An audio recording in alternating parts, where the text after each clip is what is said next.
Let's learn something.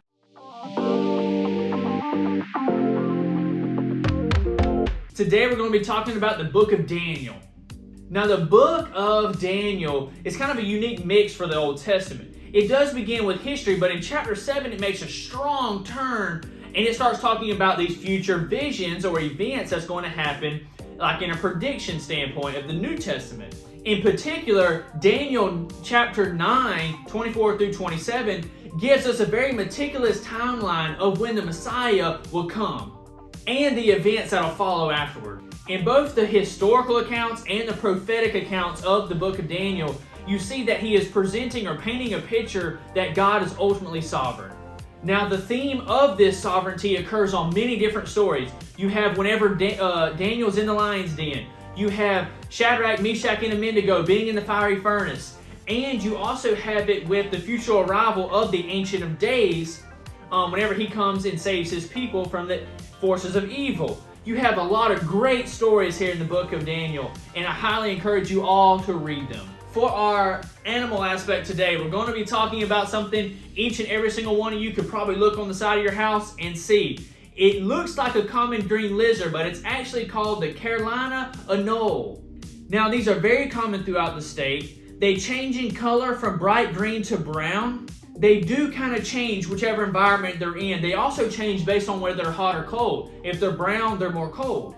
Now, these little lizards are active. They're active day and night. They are maybe seen leaping from branch to branch or from window to window in your house.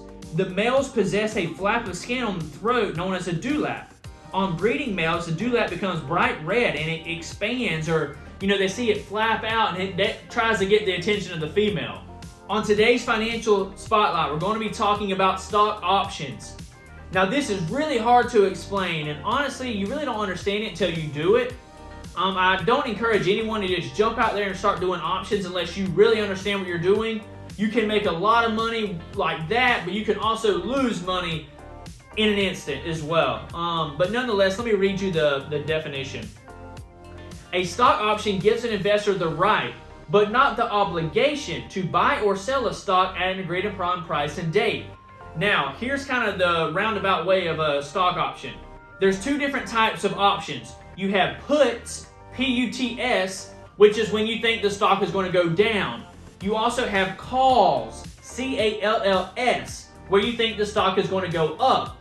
So let's just say a stock was $100. I would do a put where I think it's going to be $90 by this date.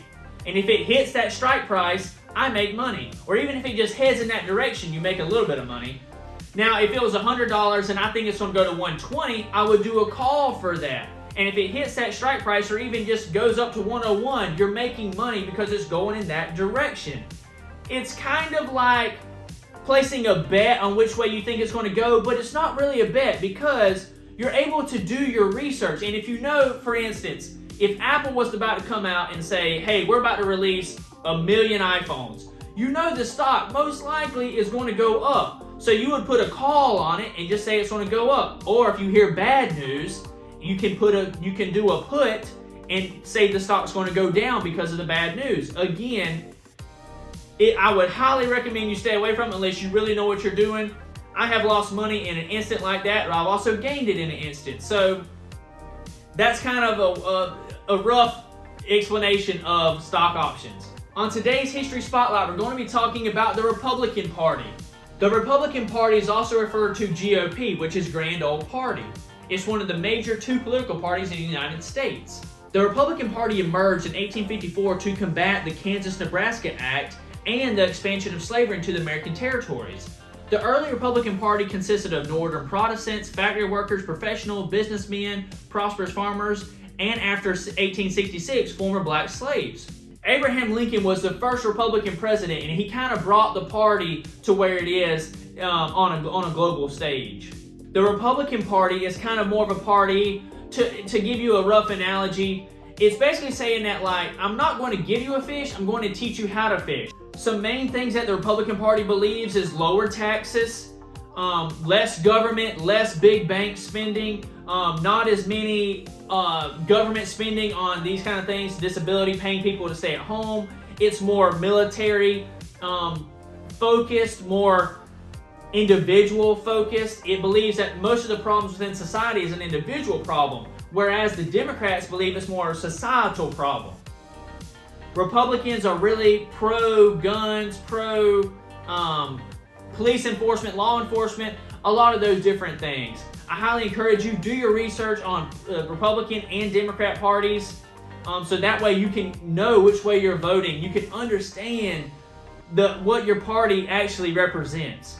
And our inspiring quote of today is, "Stay away from people who try to discourage your ambitions. Small minds will always do that, but great minds will give you a feeling that you can become great too." And that was by Mark Twain. Hope you learned something today. See you later.